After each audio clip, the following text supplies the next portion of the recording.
Blessed are those who seek your light, who yearn for truth, who walk upright. Their hearts are stirred, their spirits cry, yet in your mercy you reply. The world may promise, yet deceive. It gives but cannot make us breathe. Yet you, O Lord, the soul renew with living streams forever true.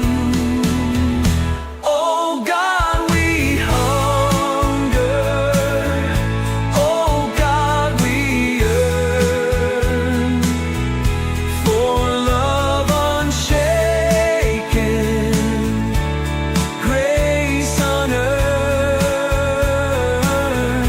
You spread a feast, our hands receive, and in your presence we believe.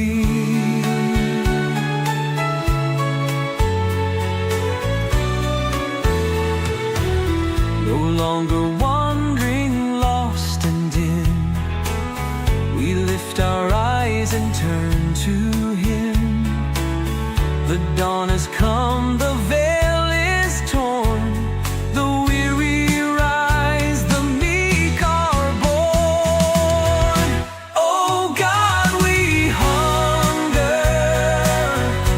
Oh God, we yearn for love unshaken, grace unearned. You spread a feast, our hands receive, and in your presence we believe.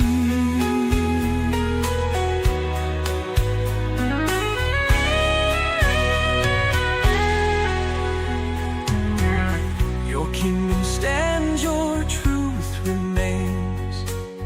No fleeting joy, no empty claims. You lead us on, our hope, our bread. By you alone, our souls made fed. Oh God, we hunger. Oh God, we yearn for love unshaken, grace unearned. You spread a feast, our hands receive, and in your presence we believe. In your presence we believe.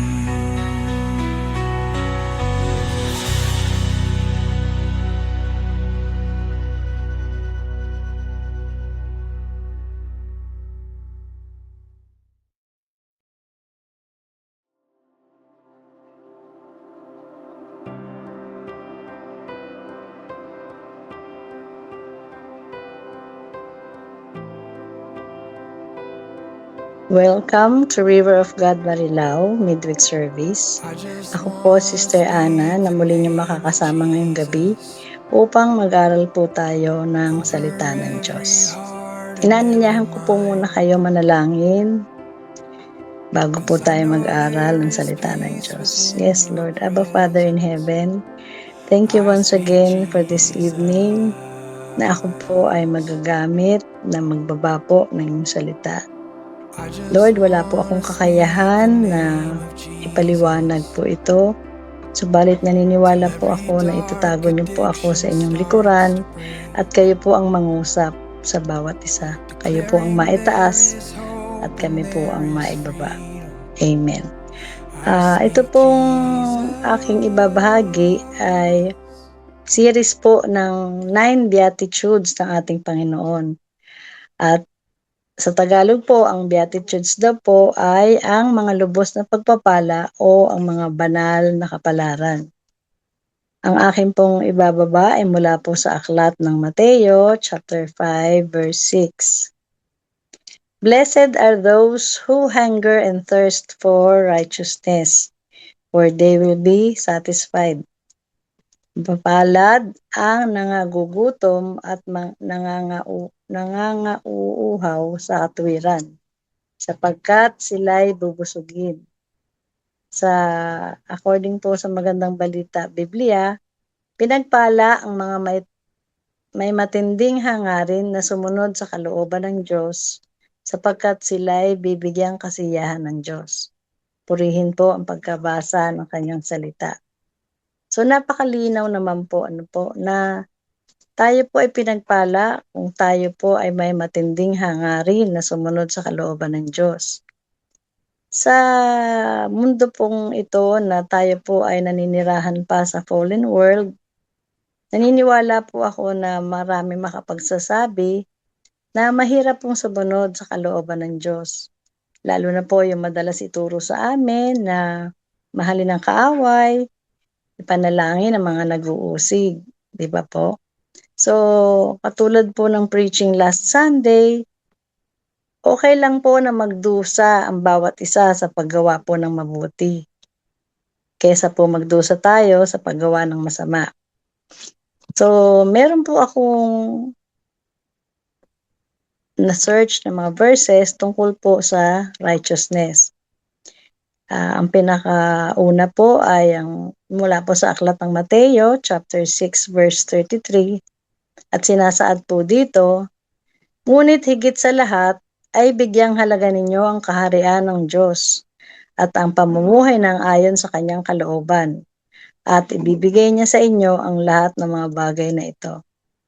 Sa English po, parang mas masarap namnamin po yung sinasaad po ng Matthew 6:33.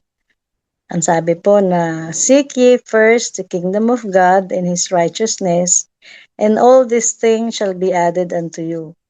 Proven ko na po yan sa araw-araw po na ginawa ng Diyos, since kami po ay may online prayer and discipleship.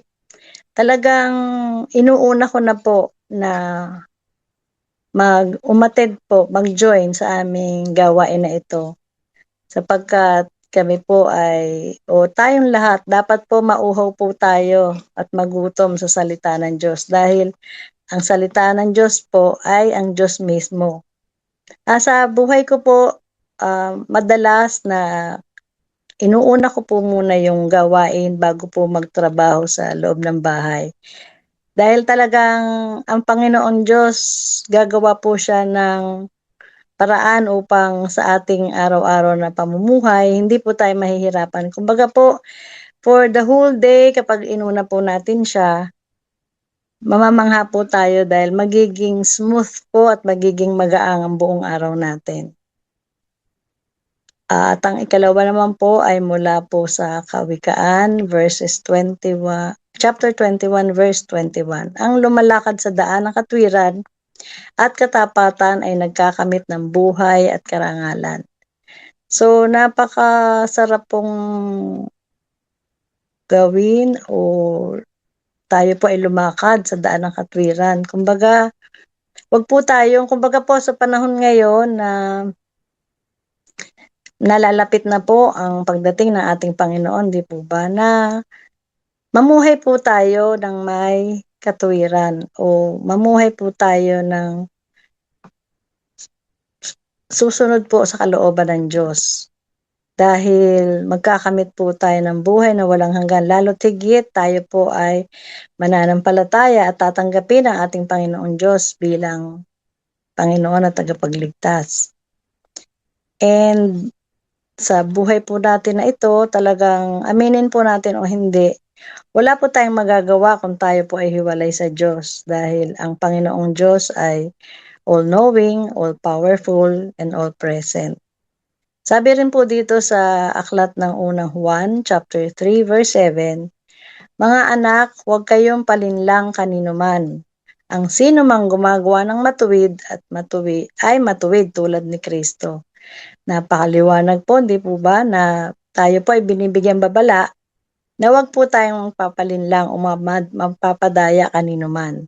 Dahil tayo po nagagawa ng matuwid, ay nakasusunod po tayo sa kalooban ng Diyos dahil ang Panginoong Diyos po ay matuwid.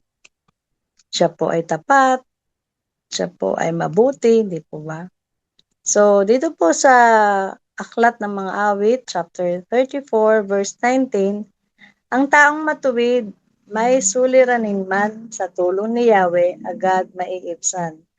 Napakasarap pong namnamin, di po ba? Dahil talagang kung tayo po ay magiging matuwid, susunod po tayo sa kalooban ng Diyos.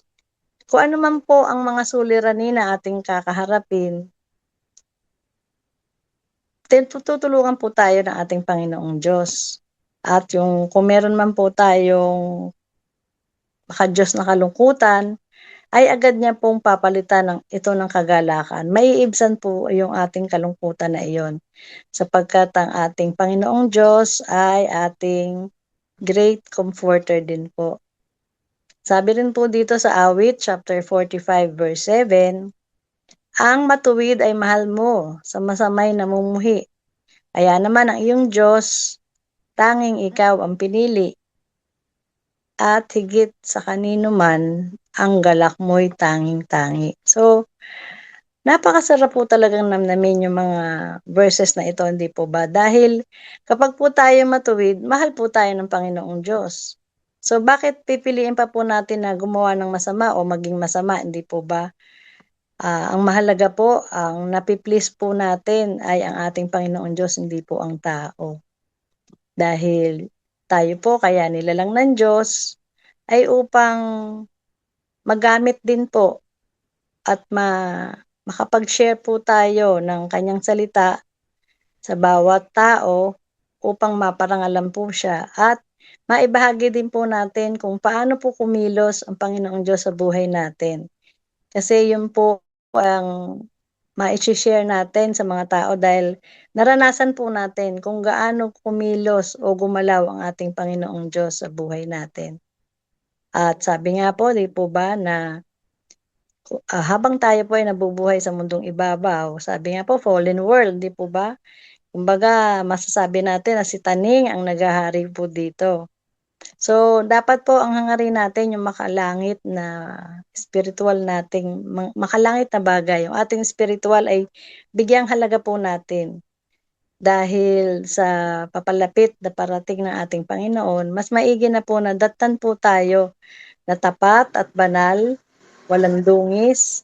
Kaya tayo po ay magpatuloy lamang na manalangin, mag-aaral po ng salita ng Diyos dahil ang salita ng Diyos ay Diyos mismo. At yun pong ating gawain tuwing linggo dahil ang Panginoong Diyos ay nagbigay ng 7 araw. 6 na araw po gawin na natin lahat.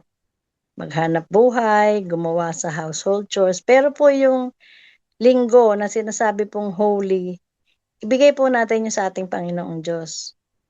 Kumbaga, kailangan po makapagpahinga po ang ating katawang pisikal sa presensya po ng ating Panginoon. Kumbaga, yung sa kalendaryo nga po, di po ba, na ang linggo, yun po ang unang araw. So, kung tayo po ay makaririnig ng salita ng Diyos, yun po ay makapagbibigay kalakasan sa atin. So, sa buong linggo na ating kakaharapin, naniniwala po ako na ang patnubay at paggabay na ating Panginoon ay kasama natin. At tayo po ay talagang tutulungan niya na huwag makagawa ng masama. Bagkus, gumawa po tayo ng mabuti. Ang paggawa naman po ng mabuti ay hindi lamang sa financial na aspeto, hindi po ba? Yun pong magbigay kayo ng time sa may suliranin, makinig po kayo at nawa, mabigyan din po natin sila ng panalangin at the same time yung maka-encourage po natin sila na wag pong mag-alala sa mga pagsubok na ating kakaharapin dahil nasasaad din po sa Biblia na lahat po ng suliranin ay kaya po natin. Hindi po tayo bibigyan ng ating Panginoon na hindi po natin kakayanin.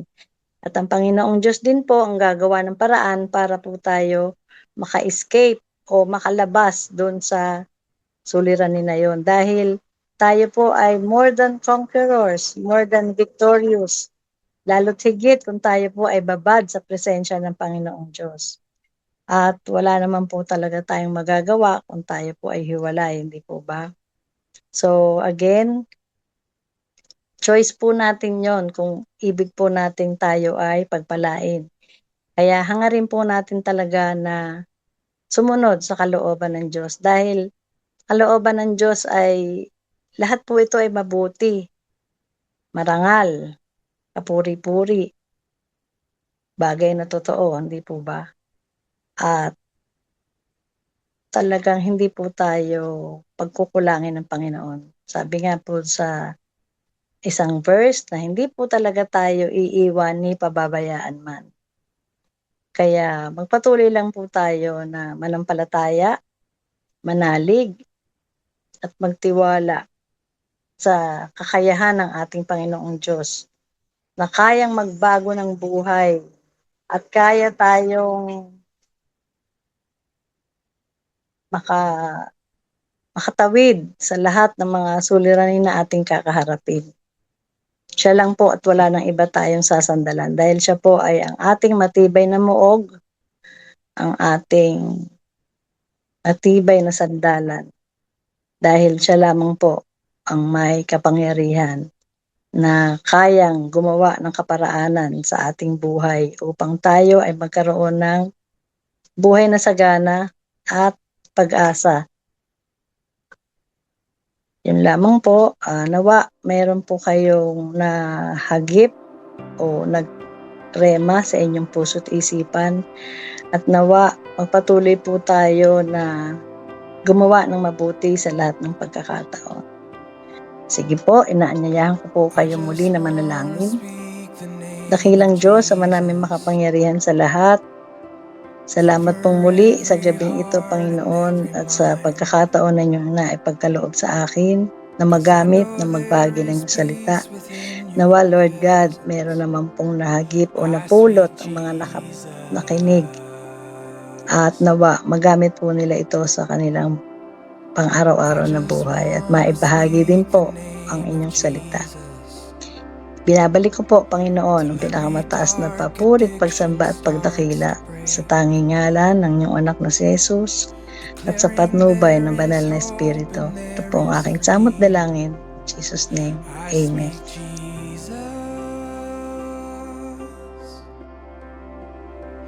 Your name is power, your name is healing, your name is life. Break every stronghold, shine through the shadows, burn like a fire.